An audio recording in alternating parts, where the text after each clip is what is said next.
Olá! Tá começando o programa Eu Quero Ver, programa que mostra a luta dos trabalhadores aqui no estado de Alagoas. O programa de hoje começa com a plenária do orçamento participativo da CUT, que aconteceu semana passada no auditório do Sindicato dos Urbanitários. Acompanhe! A CUT realizou o seu 5º encontro alagoano de formação nos dias 10 e 11 de junho, no plenário do Sindicato dos Urbanitários. O encontro teve como objetivos debater a conjuntura político-sindical com foco na democratização do direito à comunicação e na reforma política no Brasil. Socializar a estratégia e ações do Plano Nacional de Formação da CUT a partir dos encaminhamentos e da oficina metodológica da SNF. E discutir o balanço do Plano Estadual de Formação 2013. A partir desta avaliação, definir diretrizes e ações para o próximo período. Quem palestrou foi o representante do Departamento Financeiro da CUT Nacional, Quintino Severo. Bom dia. Primeiro, bom dia. É um prazer estar aqui fazendo a segunda plenária do Orçamento Participativo. Nós já tivemos aqui no ano passado, quando a gente fez a primeira etapa. Esse processo do orçamento participativo é um processo inovador no movimento sindical. A gente tem experiências na administração pública em alguns estados, em alguns municípios, mas no movimento sindical é a primeira vez que a CUT realiza um processo a nível nacional, envolvendo todas as suas estaduais e, evidentemente, envolvendo a CUT nacional como um todo. O que nós esperamos desse processo, que foi uma experiência que eu vivenciei no meu estado, no Rio Grande do Sul, na década de 90, a gente fez na CUT Estadual do Rio Grande do Sul essa experiência, é um processo de democratização, né, da gestão do movimento sindical cutista. Nós esperamos democratizar, ampliar a participação e também melhorar a transparência daqueles recursos que os trabalhadores contribuem. Ou seja, nós queremos mostrar para os trabalhadores aonde está sendo investido os seus recursos, aonde nós estamos aplicando os recursos dos trabalhadores, porque a nossa central é uma central que basicamente tem uma tarefa de dar resposta para a classe trabalhadora a partir daquilo que ela demanda. Ou seja, a nossa atividade é uma atividade de mobilização, de ação, de greve, de negociação coletiva, enfim, esse é o papel da central. Então, portanto, os recursos dos trabalhadores têm que estar investidos nessa estratégia, nessa perspectiva. E é isso que o processo do orçamento participativo busca mostrar. Então, na primeira etapa, no ano passado, a gente fez todo esse debate aqui no Estado, né, dos princípios da CUT, da estratégia da CUT, da estratégia do sindicalismo cutista, e construímos nessa estratégia algumas ações que são prioritárias para que a gente, nesse ano, consiga desenvolver com os recursos que a CUT estadual tem. Então, o que nós queremos é fazer com que esses recursos que a CUT estadual tem, oriunda da contribuição dos trabalhadores, seja bem aplicado e seja aplicado naquilo que é prioridade. Então, foi esse levantamento que nós fizemos na primeira plenária. Então, vários companheiros e companheiras contribuíram nessa perspectiva de dizer qual é a prioridade que a CUT estadual aqui do estado de Alagoas deve investir os seus recursos nesse um ano de gestão do orçamento. Evidentemente que no ano que vem, em 2015, a gente vai voltar a fazer o debate, planejar para o próximo ano e assim sucessivamente. Mas para 2014, então, os trabalhadores aqui, os sindicalistas, fizeram o debate na primeira plenária e tiraram prioridades. Essas prioridades, então, elas foram orçadas aproximadamente, valores para fazer determinadas ações, e hoje, então, na segunda plenária, a gente vem aqui apresentar o resultado desse levantamento e definir efetivamente o que é prioritário. A gente sabe que nem tudo a gente consegue fazer com os recursos, então hoje a gente pretende definir estritamente o que é prioridade para esse ano de 2014, nós investir os recursos para dar conta de responder essas prioridades daqui dos trabalhadores de Alagoas. Então, por isso que essa segunda plenária é a plenária, né, que vai fechar, né, aproximadamente qual será o tamanho do orçamento da CUT estadual para esse ano, evidentemente até nós fazer o próximo ano que vem. E nos sindicatos aí no Brasil todo, o que você acha que tem sido mais a prioridade em relação à questão financeira? Na verdade, os sindicatos têm hoje uma prioridade que é responder à sua categoria. Ou seja, mesmo nós estando num processo de elevação de emprego, né, de melhoria de salário, ainda é o foco do sindicato se voltar para as suas categorias, para responder basicamente as questões das categorias. Infelizmente, no Brasil ainda há uma cultura empresarial de não respeitar a legislação, de não respeitar os acordos coletivos muitas vezes. Então, portanto, o sindicato fica no dia a dia ainda muito voltado para a sua categoria, para buscar fazer com que o acordo coletivo e que a legislação seja respeitada por parte do empresariado, que ainda, infelizmente,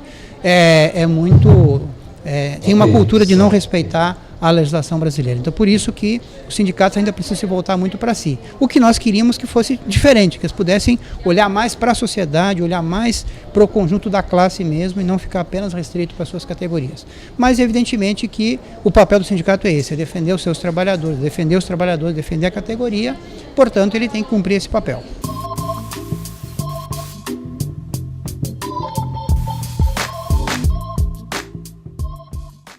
O diretor do Sindicato dos Aeroportuários, Samuel Santos, falou sobre a campanha salarial da categoria. Samuel, vocês estão na database, fala um pouco sobre a campanha salarial dos aeroportuários. A gente apresentamos às empresas concessionárias, Guarulhos, Campinas e Brasília, uma proposta de acordo coletivo no começo, na segunda quinzena de abril. Tivemos a primeira reunião no final desse mês de maio agora, no dia 27, tivemos a reunião com ele. Não avançou, né? As empresas concessionárias têm uma concepção diferente da empresa pública, eles visam simplesmente lucro, sem dar a contrapartida aos trabalhadores na questão de saúde, condições de trabalho e, logicamente, salarial. A proposta não avançou, a gente já comunicou aos órgãos da aviação civil, a SAC, a ANAC e o próprio gabinete da Presidência da República, porque é complicado. Estamos em véspera de um grande evento para o país e as empresas concessionárias não estão dando resposta a todo esse investimento, a toda essa lógica de melhoria dos aeroportos. Há que se pensar o seguinte, a estrutura de aeroporto, de infraestrutura, depende exclusivamente do seu corpo de empregados. Se esses empregados estão insatisfeitos, condições de trabalho péssimas, vai consequentemente prejudicar um evento dessa monta. Então é prejudicial isso para o povo brasileiro, mas infelizmente a concessionária, como eu disse no começo, estão com a concepção de lucro pelo lucro, e isso aí é danoso aos trabalhadores. Então esse é um primeiro sinal aí que a negociação desse ano vai ser diferente devido às concessões, né? Pois é, a gente não esperava, né? A gente sabe que na disputa capital e trabalho vai existir essa disputa, mas a gente não esperava o tamanho do desrespeito, né? Até porque o governo federal se comprometeu, que detém ainda 40% das ações desses grandes consórcios. Então a gente pensávamos que ia ser não tranquilo, porque database é sempre um momento de atrito, mas que a gente poderia avançar nas garantias, não a precarização dos trabalhadores, e infelizmente a gente não está vendo isso. Então é preocupante, porque o sindicato vai tomar a sua atitude, que é a favor dos trabalhadores, de salários dignos, salários decentes e condições de trabalho também decentes. Para o sindicato dos aeroportuários, né, no Brasil todo, além da desvalorização dos trabalhadores aeroportuários, o que mais essas concessões de mal podem trazer para a sociedade? Não só para os trabalhadores, mas também para a sociedade, para os clientes que usam os aeroportos aqui no Brasil. A grande preocupação, que a grande mídia ainda não alertou, é os preços, né? A gente defende uma empresa pública como a Infraero, uma empresa pública com qualidade, com eficiência, né? E essas concessionárias vieram promovendo, né, o contrário, de eficiência, de qualidade, mas se esconde por trás de toda a lógica dele, que é do lucro, os preços. Então, consequentemente, os aeroportos vão se tornar grandes shops, grandes locais onde só quem participa é o grande poder aquisitivo. Infelizmente, essa é a nossa preocupação desde o início da concessão, de que os aeroportos, que é um instrumento de integração nacional, seja prejudicado por essa lógica do lucro pelo lucro. A imprensa está falando bastante que os aeroportos não estão prontos ainda para a Copa, há um atraso. Isso agora já é responsabilidade do privado, né? É uma coisa que ficou, que ainda a população ainda não entendeu, mas que hoje os aeroportos de Guarulhos, Campinas e Brasília é responsabilidade das concessionárias. Então o governo fez a parte dele, logicamente a gente tem as nossas críticas, mas fez a parte dele e as concessionárias agora estão tendo que arcar com isso. Alguns aeroportos estão avançados, mas tem muita coisa a se fazer, entendeu? Por isso aquela nossa lógica de que não poderíamos tocar as obras da maneira como foi feito, muito rápido, tudo nas pressas, isso não é bom.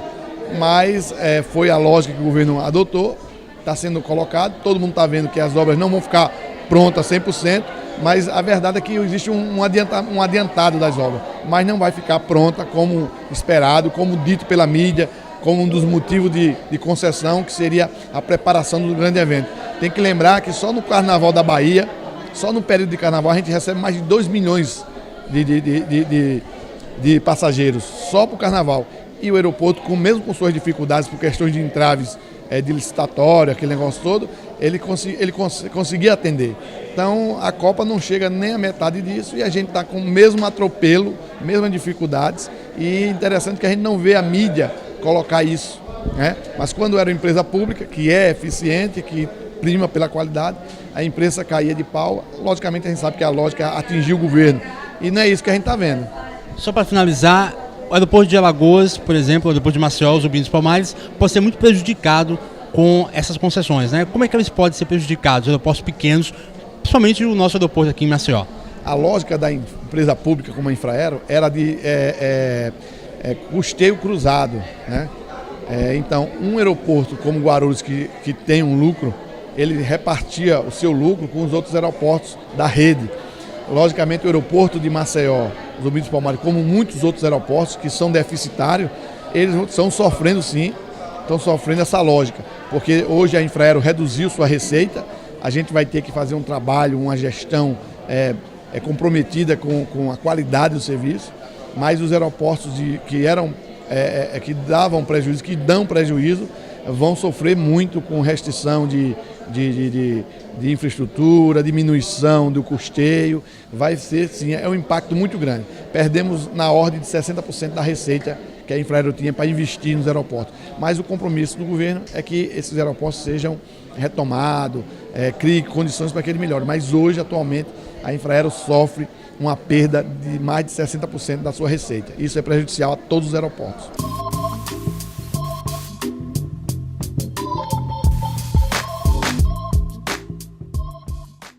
E a vice-presidenta do Sinteal, Sindicato dos Trabalhadores em Educação do Estado de Alagoas, falou sobre a aprovação do Plano Nacional de Educação.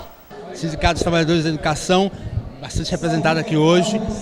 Qual é a expectativa da plenária, 14ª plenária da CUT Alagoas? É muito importante essa 14ª plenária da CUT para organizar cada vez mais a classe trabalhadora, tirar daqui as diretrizes e para que nós fortaleçamos cada vez mais a central, para que possamos permanecer, garantir os direitos já conquistados e ir em busca de novas conquistas para a classe trabalhadora. Portanto, hoje, estando aqui com com a base que compõe a CUT, com os filiados, né, com a delegação representativa das suas bases, para a gente fazer toda essa discussão que venha fortalecer as ações da CUT, bem como fortalecer um projeto político nacional para que nós possamos garantir cada vez mais o desenvolvimento do país e os avanços da classe trabalhadora. A questão da educação, tem alguma coisa específica que vai ser discutida? O específico da educação é a grande discussão do Plano Nacional de Educação e aqui no Estado fazer valer o Plano Estadual da Educação, que já vai completar seu 10º ano agora em 2016 e o governo do Estado não tem colocado em prática as diretrizes que foram construídas pela sociedade para fortalecer a educação. O governo não tem pautado as políticas baseadas nas metas discutidas com a classe trabalhadora e com a sociedade alagoana. O Plano Nacional de Educação foi aprovado, né? Como é que você vê isso? Importante demais, ali está a construção de muitas discussões dos vários setores da sociedade. É necessário que se faça valer, né, o Plano Nacional de Educação e nós temos preocupação sim, porque várias questões que foram construídas, a exemplo do financiamento ser destinado à educação pública, no Congresso foi retirada a palavra pública, isso muito nos preocupa, porque aí abre um flanco aí para que nosso recurso, o recurso da sociedade, vá para a iniciativa privada.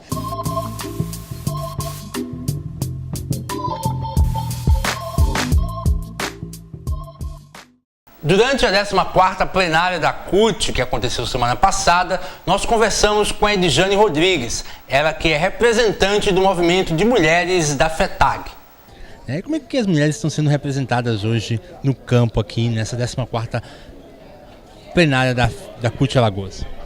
Para a gente é uma expectativa muito boa, tendo em vista que hoje nós trazemos aí para a 4ª plenária estadual da CUT a aprovação da paridade, né? Então, para as mulheres, hoje, tanto do campo como das demais movimentos sociais de mulheres, é uma expectativa enorme nesse aspecto, tendo em vista que isso vai trazer para a gente a igualdade, o respeito e transformar essa luta, né, em uma luta igualitária entre homens e mulheres, como é composto hoje o nosso Brasil, o nosso país e o nosso mundo. Então, a gente está se vendo expectativamente nesse sentido, estamos trazendo muitas alternativas relacionadas também à reforma agrária, um marco da luta relacionada às mulheres, né, a questão da adquisição de terra, da transformação, da inclusão das mulheres, da autonomia e da questão também muito forte relacionada à violência contra a mulher. Temos muito trabalhado em cima disso, para isso a gente se relaciona muito bem com os demais grupos que hoje se encontram na 4ª plenária da CUT,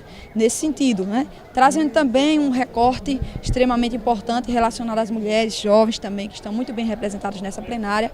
E assim a gente vai construindo, nesse sentido a gente vai avançando cada vez mais na nossa democracia, nas nossas perspectivas e vamos alcançando cada vez mais os nossos objetivos relacionados à inclusão, à participação, à aproximação e o trabalho incluído entre homens e mulheres, porque pauta de mulher não é pauta só de mulher, né? Pauta de homem é pauta de mulher e é pauta em todos os sentidos. Dessa forma é que a gente pode cada vez mais lutar pela mudança e alcançar os nossos objetivos. Você falou da violência, né, da mulher contra a mulher do campo.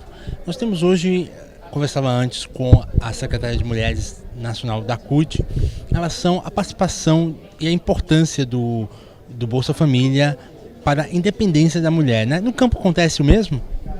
Olha, sim, a gente tem um marco muito grande. Agora, relacionado ao campo, nós temos hoje 2 unidades móveis no estado, né? É a unidade de atendimento à mulher em situação de violência, no qual a CUT também faz parte efetivamente desse processo e outros também movimentos de mulheres que estamos para dentro disso. Então, nós temos aí, além dessa questão do Bolsa Família, que garante um pouco a autonomia dessas mulheres, essas unidades de atendimento que estão em direcionamento ao campo, estão conversando, estão dialogando, estão discutindo a mulher nas suas realidades também, relacionada ao campo brasileiro, que essa violência ainda não é tão bem vista, né? Ela ainda é uma situação extremamente esquecida. Então a gente também tem esse avanço muito grande relacionado a essas unidades móveis, que a gente tem cada vez mais lutado, cada vez mais tentado incluir e fazer com que ela vá efetivamente para o campo, atender a mulher que realmente está precisando dela e que foi para isso que ela veio, para o nosso estado, né? Essa questão do cartão do Bolsa Família, eu não vejo como marca inicial de autonomia para as mulheres. Vejo sim que foi um avanço, que foi uma luta, porque hoje o cartão ele é direcionado à família e as mulheres ela têm acesso a isso. Mas nós ainda temos um recorte, né, que se a gente for olhar, muitas vezes a mulher, mesmo tendo o nome dela, ela não tem a garantia desse cartão. Então, muitas vezes ainda não é ela, por questões de violência, né? Ela é subordinada pelo seu companheiro e ele é quem acaba administrando o cartão. Mas nós temos outros recortes aí que a gente também acaba que batendo mais ainda, né, nessa realidade, quando a gente vai para cima mesmo, quando a gente vai discutir, quando a gente vai dialogar com essas mulheres.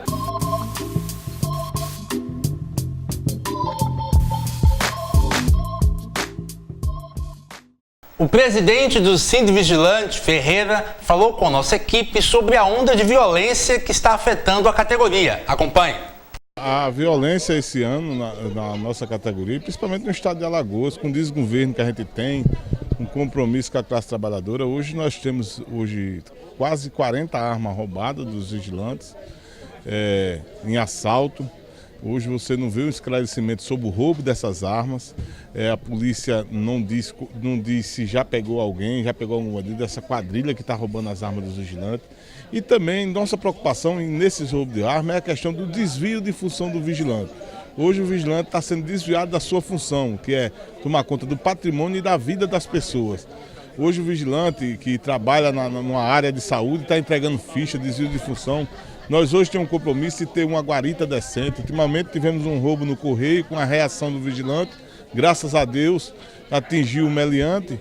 Mas o que era que estava acontecendo dentro das agências do Correio? Os vigilantes não têm as mínimas condições de trabalho, como uma guarita decente, como uma comunicação, um portão eletrônico. E nada disso vem acontecendo. Na outra contramão, o governo nós temos um governo hoje no estado de Alagoas que não tem compromisso nenhum com a segurança pública. Hoje é crimes mais crimes sem nenhum esclarecimento. Volto a dizer, nós na nossa categoria vigilante nunca passou por um transtorno tão grande que nem vem passando devido à falta de segurança que está acontecendo no nosso estado. A questão dos companheiros vigilantes, a gente hoje é uma categoria estressada, porque devido aos assaltos que vem acontecendo e assim as empresas também não dão aquele auxílio aos trabalhadores. Precisa o sindicato estar combatendo direto no Ministério Público, no Ministério do Trabalho, para que a empresa preste mais qualidade de vida ao trabalhador, que dê mais atenção. Não vem fazendo isso e nós, como sindicato, que temos a obrigação, sindicato, a Central Única de Trabalho, de cobrar. Dizer, nós queremos melhores condições de trabalho, queremos melhores condições de vida, porque não está acontecendo isso em nosso estado.